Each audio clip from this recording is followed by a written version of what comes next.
Oi pessoal, tudo bem? Hoje nós vamos falar sobre o quebra-nozes, aproveitando esse espírito natalino, já que estamos em dezembro, nada melhor do que uma história embasada aí nesse meio natalino, nessas vésperas de Natal recheadas de muitos presentes. Aqui nessa minha edição a gente já tem uma curiosidade, que a gente tem a versão do quebra-nozes de dois autores. O primeiro sendo o Alexandre Dumas e o outro o Hoffmann. Aqui então a gente já tem um aspecto super peculiar. A história original, se é que a gente pode dizer assim, é escrita pelo Hoffmann. Ele é muito conhecido pela sua literatura fantástica, então ele influenciou pessoas como Poe, Dostoiévski e alguns outros escritores extremamente importantes. E em que momento entra a história do Alexandre Dumas? O que acontece? Ele está lá em um dia, em uma festa infantil, e pedem que ele conte um conto de fadas. Ele não tinha nenhum ali na manga para trazer. Ele lembrou então que ele teve contato com a história do Hoffmann, do Quebra-Nozes. Então ele conta essa versão do Hoffmann adaptada sobre os seus próprios olhares para aquele público infantil que ele tinha ali. E a versão do Dumas que acabou popularizando toda essa história. Então a gente vai falar um pouquinho sobre cada uma dessas histórias. Além disso, a gente tem o tradicional balé, que é do Quebra-Nozes. Ele foi inspirado na versão do Dumas. Teve ali alguns percalços na época em que ele foi primeiramente encenado, por esse balé, mas ele foi adaptado dessa história, então sim, ele tem reminiscências de um livro que é um conto infantil. Um dos primeiros aspectos de que o Dumas traz para essa história é de tornar essa história um pouquinho mais palatável para o público infantil. Então ele dá uma suavizada em algumas arestas, digamos assim, que o Hoffmann traz, para realmente conversar um pouco melhor com esse público-alvo dessa história. Já a versão do Hoffmann, apesar de ter um tom um pouquinho mais sombrio, ele tem sim o intuito de ser um conto que converse tanto com o público infantil quanto com o público adulto. Tem, por sinal, uma frase bem legal aqui na introdução no livro que diz o seguinte: o período de 1812 e 1912 ficou conhecido como os anos de ouro dos contos de fadas e contos folclóricos alemães, e foi o momento no qual a maior parte dos contos que conhecemos hoje foi escrita. E o que isso diz pra gente? O Hoffmann era alemão, então ele traz muito dos elementos da Alemanha para sua obra. Já o Dumas era francês, então ele traz também a sua roupagem da sua cultura, da sua época. Então isso já contrapõe aí algumas diferenças que ambos podem dar para a mesma história. Pessoal, Morgana da edição aqui. Eu esqueci de comentar que eu já tinha esse livro, mas eu comecei a leitura por conta do clube Livros sobre Livros, que elas lançaram lá essa leitura como gratuita nesse mês de dezembro. Então foi o gancho para eu iniciar essa leitura. Eu sei que elas estão com turmas abertas ali para leitura de mitologia grega e vai entrar também na literatura romana. Então, se vocês têm interesse nesse tipo de leitura, fazer acompanhado é sempre muito melhor. Então vou deixar aqui também na descrição do vídeo o arroba do perfil delas no Instagram, que daí vocês conseguem entrar e conhecer também o trabalho da Jo e da Karine, que elas são muito dedicadas e fazem um trabalho bem legal. E se você é uma pessoa como eu, que nunca tinha ouvido falar nessa história, na verdade eu já ouvi falar, mas eu não sabia do que se tratava, deixa eu te contar então um pouquinho do enredo do Quebra-Nozes. Aqui nós vamos ter a história sendo contada pelo ponto de vista de uma criança, a Marie, que tem o seu irmão, o Fritz. Ambos, aqui na história do Dumas, por sinal, são filhos de um prefeito que tem sua esposa, que é a mãe dos dois. Ali a gente também vai ter uma governanta e a gente vai ter o padrinho dessas duas crianças, que é um padrinho meio inventor, meio consertador de tudo, muito inventivo. Estamos então na véspera de Natal, eles estão ali muito ansiosos, eles não podem entrar na sala porque seus pais estão preparando tanto a árvore de Natal como os seus presentes, e depois chamam os dois, essas duas crianças, para virem para a grande sala e verem os presentes. Eles ficam embasbacados com várias coisas que eles veem ali, muitas inventividades, muitas coisas diferentes, E a Marie, especificamente, ela acaba se apaixonando por um bonequinho, um quebra-nozes. Esse quebra-nozes realmente tem a função de quebrar nozes, então ele é funcional. Ela vai usar esse bonequinho com maior esmero para que ele não se machuque, para que nada quebre. E quando o Fritz vê esse mesmo boneco, ele vem com as maiores nozes possíveis e quebra os dentes do quebra-nozes. Ela então vai cuidar do quebra-nozes, fica ali, né, aninhando ele como as crianças fazem com suas bonecas para protegê-lo. À noite, ela vai então cuidar dele, colocar ele lá numa prateleira super chiquitosa que eles tinham. A mãe dela deixa que ela fique ali um pouco mais de tempo além do horário de dormir. E é aí que a grande cena de ação acontece, né? Esse quebra-nozes está ali, entram alguns camundongos, ela escuta um barulho, começa a entrar um monte de rato, um monte de coisa, que eles começam então uma luta entre os bonecos e os camundongos, sendo que quem lidera os bonecos é o próprio quebra-nozes, que lidera todos os bonequinhos lá do Fritz. Pra mim, essa cena ela foi muito caricata, eu lembrei extremamente de Toy Story, provavelmente deve ter uma inspiração aqui, desses bonecos, dessas coisas que acontecem quando os humanos estão dormindo. Os bonecos não estão levando a melhor nessa situação específica, então ela pega sua sandália, atira no camundongo e desmaia. Quando ela acorda, ela vê que ela tinha se cortado, que ela tinha se machucado, ela estava cheia de caco de vidro no seu braço e veio um médico cuidar dela. Nisso chega o seu padrinho, ela conta, né, nossa, aconteceu tudo isso, e ele fala, não, beleza, mas deixa eu te contar uma história, que é a história da nossa Krakatuk e da princesa Pirlipete. Gente, eu tive que ler porque eu não ia decorar isso de cabeça. Então a gente tem uma história dentro da história. A história dessa princesa é bem peculiar. Antes dela nascer, a mãe dela, né, tinha entrado numa desavença, os pais dela, na verdade, tinham entrado numa desavença com a rainha dos camundongos. A rainha dos camundongos, por sua vez, lançou uma maldição, né, basicamente ali pro filho da rainha que nascesse, então falou que era para ela tomar cuidado. Quando essa criança nasce, a princesa, ela passa a ser cuidado tanto pelas babás quanto gatinhos que estão ronronando ali para afastarem os camundongos, o que acaba não acontecendo, né? A gente tem essa criança ali sendo totalmente desfigurada e, gente, essa edição que eu tenho aqui, que é a da Clássicos Zahar, ela tem várias ilustrações que são as originais e tem umas coisas assim horrendas, assustadoras, como que isso pode ser um conto de criança? Eu não fui uma criança que cresceu escutando muita história, muito esses contos de fadas, então eu me assusto com muita coisa, porque eu não fui muito exposta a isso quando eu era criança. Eu tive exposição a gibis, a essas outras coisas, e não a contos de fadas, e eu acho que eu também não gostava muito, pelo que eu me lembre. Então, assim, eu fiquei extremamente chocada com as coisas que tem aqui, que elas são muito brutais. Eu gostaria de contar essa história para uma criança para ver o que ela ia achar, se ela ia ficar assustada como eu, né? Mas, basicamente, a gente tem essa criança totalmente desfigurada, a gente tem aqui algumas imagens que mostram como ela ficou. São imagens muito bem desenhadas, por sinal, mas horríveis. E o que acontece? Eles descobrem ali, por diversos meios, que essa criança, né, pra ela retornar à beleza dela, eles precisam ir atrás dessa noz, que é extremamente dura, e através de um menino que não tenha usado botas ainda e que nunca tenha se barbeado, basicamente. E quem que vai fazer isso? É um personagem que tem o mesmo sobrenome do padrinho dessas crianças e um astrólogo. Então, assim, coisas bem distintas, né? Então, a gente já tem um elemento aí desse padrinho se repetindo nessa história. Eles vão para várias viagens que, por sinal, na versão do Dumas, me lembrou muito as desventuras em série do Cândido Otimismo, porque eles vão para todos os lugares, acontece um monte de coisa, até que em determinado momento eles retornam, vendo, né, que eles não estão ainda em posse daquilo que eles precisam para reverter aquela maldição, né, que aconteceu com a princesa. Eles vão então até Nuremberg, que é a cidade desse inventor que tem o mesmo sobrenome do padrinho. Lá eles descobrem que o primo deles estava sob posse dessa noz e também o seu filho podia ser o menino que iria vencer essa maldição.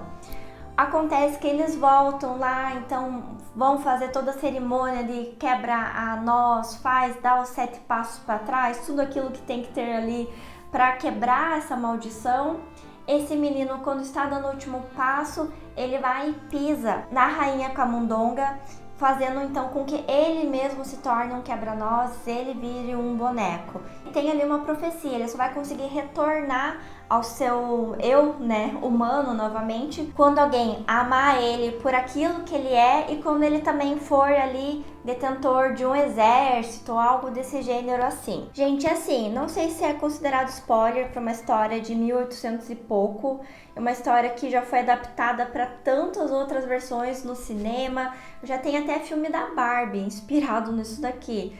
Então, assim, mas o que acontece nessa história, né? Obviamente que aquele inventor, né, que fez as viagens procurando a nós, de fato seria o padrinho da Marie, e aquele menino seria então o seu sobrinho que estava transformado em um boneco, um quebra-nozes. Aqui então a gente vai ter essas duas versões da história. Eu pessoalmente gostei mais da do Hoffmann. Por quê? Eu achei que a do Dumas é um pouco extensa demais e não precisava ser tão extensa. Acho que ela é muito floreada às vezes.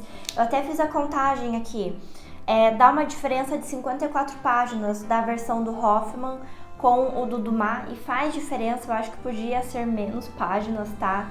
E eu considero que a do Hoffmann, por mais que ela seja às vezes um pouquinho mais dura, um pouquinho mais bruta, né?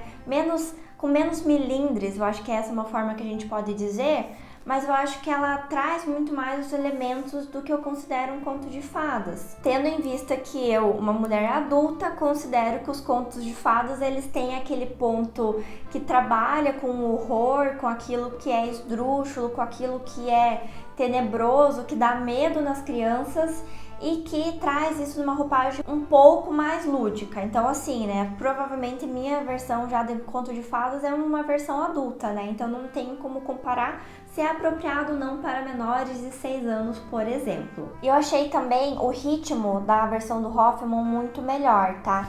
E eu acho que ele faz algumas provocações aqui bem legais. Na verdade, tem uma parte aqui que eu queria trazer pra vocês. Fiquei bem chocada quando eu li. Tem um momento que a Marie tá falando com o Fritz, com seu irmão, que ele fala o seguinte, né?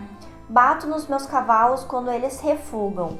E quanto ao soldado que mandei fuzilar outro dia, era um miserável vagabundo, do qual não consegui fazer nada durante o ano inteiro, que ficou sob minhas ordens e que uma bela manhã terminou por desertar com armas e bagagens, o que em qualquer país do mundo levaria a pena da morte. Aliás, todas essas coisas são da esfera de uma disciplina que não diz respeito a mulheres. Eu não a proíbo de bater nas suas bonecas, não me proíba então de surrar meus cavalos e fuzilar meus militares. Então, assim, eu achei uma frase tão pesada pra estar na boca de uma criança e nem tô falando na parte ali do que é papel de mulher, o que é papel de homem, não. Mas o fato de eu que mando fuzilar os meus homens e açoitar meus cavalos, eu achei extremamente doloroso isso, sim, sabe, de ouvir. Mas, novamente, né, eram outros tempos, eram outras crianças, eram outras infâncias. Tem uma parte aqui na versão do Hoffmann que eu achei bem legal, que o Fritz fala que nem é tão legal os presentes que eles ganham do padrinho, porque eles nunca podem brincar muito. Porque lá na casa deles, eles têm tipo uma cristaleira, que eles deixam então os brinquedos da Marie, do Fritz e só depois o que eles ganham do padrinho, porque são as coisas mais chiquetosas, que tenham uns mecanismos diferentes, então eles não têm fácil acesso. Eu achei isso engraçado, porque para criança eles querem brincar, né, com brinquedo de qualquer jeito. Então ele já estava meio chateado, sabendo que talvez ele não pudesse brincar tanto quanto ele gostaria. E bom, tem uma parte aqui que isso pode ser considerado spoiler, então se você não tem interesse nisso, pule uma parte aqui, eu volto depois que você lê o livro, mas eu acho bem importante para eu trazer algumas teorias da conspiração que eu tenho em relação a esse livro. Bom, a Marie então vai casar com o Quebra-Nozes, ele vai se tornar um menino, vai ficar todo mundo lindo, maravilhoso, e ela vai casar com ele. Eu fiquei muito pensando assim, o que foi então, né, esse surto desse livro? Tentando racionalizar, tentando trazer para o mundo mais objetivo.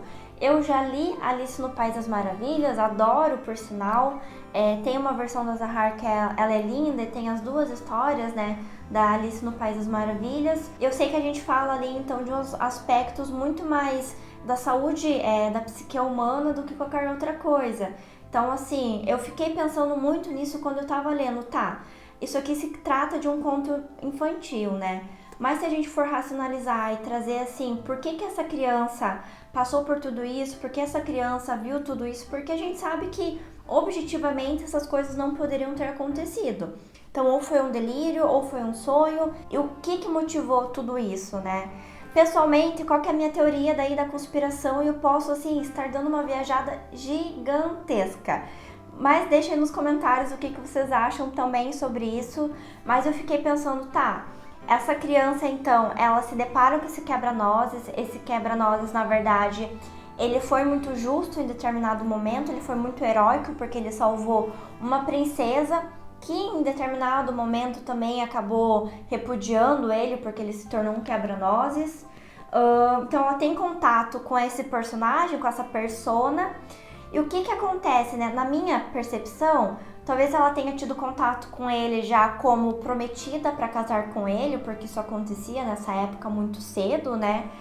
E na cabeça dela, ela o viu como um protetor, como um salvador que poderia proteger ela da mesma forma com que ele protegeu a princesa, protegeu a própria Marie dos camundongos e teve todos aqueles atos heróicos.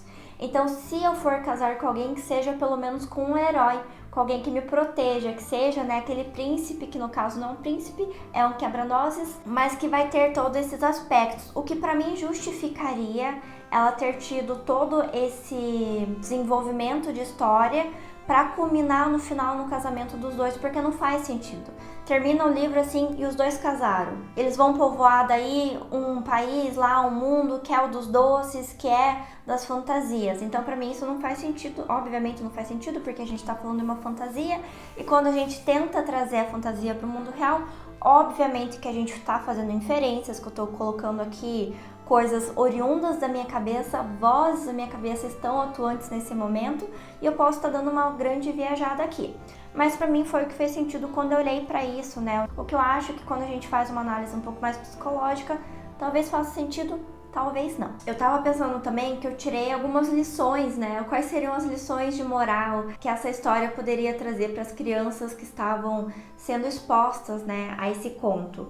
O primeiro seria a importância de cuidar dos brinquedos. Então a gente tem ali o Fritz quebrando, né, e ela vai e cuida, e depois ela precisa zelar e proteger esse boneco, né, de outras intempéries que vão se desdobrar. Então a importância do zelo, de cuidar, porque aquele boneco, aquele brinquedo pode ter sentimentos, ele pode ter uma vida, ele pode ter desejos, representado aqui então na figura do quebra-nozes. A segunda lição que eu penso tem uma situação lá com a rainha Camundonga, né, do porquê que deu todo um desdobramento, que é que ela basicamente roubou comida, né, ela e os seus filhos, né, e toda a sua prole, roubaram comida do rei. Então a importância de não roubar comida, de você, se alguém te der comida, você pegar aquilo só que te ofereceram, e não sair devorando tudo isso, né? São as boas maneiras, né? Aquilo que é certo socialmente falando. E a terceira lição seria que as aparências não importam. Tanto por conta da princesa que ficou desfigurada, depois o quebra-nozes, que é esse menino que se transformou num quebra-nozes, que a moral, né, no final era que ele precisava ser amado como ele era. Então a importância da gente ir um pouco além das aparências e olhar quem que é a pessoa de fato, né, qual que é a sua essência. Eu achei essa edição aqui muito lindinha, tá? Eu achei essa capa dela um primor, por sinal. Ela veio super bem desenhadinha, tem bastante ilustração, veio com papel bom. Eu sei que tem outras edições que tem às vezes só um dos contos, não tem dos dois autores, né? Mas essa aqui eu acho legal você ter acesso às duas. Eu gostaria que, por sinal, a do Hoffmann tivesse vindo antes, que aqui tem primeiro a do Dumas e depois a do Hoffmann. Eu acho que eu teria gostado ainda mais da história por conta disso, mas eu já tava meio enfastiada, assim, da versão do Dumas, da entrada do Hoffmann, apesar de eu ter gostado mais da dele, ficou um pouco cansativo. E é cansativo, na verdade, você ler duas versões da mesma história, que tem o meinho ali, o miolo, que não muda muito. Eu já li também do Hoffmann O Homem de Areia, né? Eu li ele para um estudo psicanalítico que eu fiz na época, faz um bom tempo já. e eu achei sensacional. Eu vi que tem alguns elementos que puxam um pouco essa história aqui, tá? Então no Homem de Areia a gente vai ter ali um personagem boneco, né, também, que vai ter essa boca maleável, meio marionete mesmo. Então eu achei bem legal e é uma história que eu quero reler, faz tempo que eu tô pra reler ela. Eu quero ver se eu pego o gancho já pra trazer uma resenha sobre ele também. E assim, gente, estou apaixonada por Hoffman, eu gosto muito das coisas que ele escreve. É um autor que eu quero explorar mais, tem outras coisas dele publicada. Aqui comigo eu só tenho realmente o conto do Homem de Areia, que tá num compêndio de outros contos, né, daqueles reunidos pelo Ítalo Calvino. Mas tem o intuito de continuar na obra dele, principalmente porque ele influenciou Dostoiévski, ainda mais as suas primeiras obras. Então, assim, um autor para virar favorito com certeza. Bom, pessoal, por hoje é isso. Se você assistiu até aqui, meu muito obrigada. Não esqueça de deixar o seu like, de compartilhar esse vídeo, de se inscrever também no canal. E se for fazer qualquer compra na Amazon, pode comprar através do meu link, que eu ganho uma pequena comissão e você não paga mais nada por isso. Eu vou deixar também o link aqui do livro para você adquirir caso você queira. E nos vemos no próximo vídeo.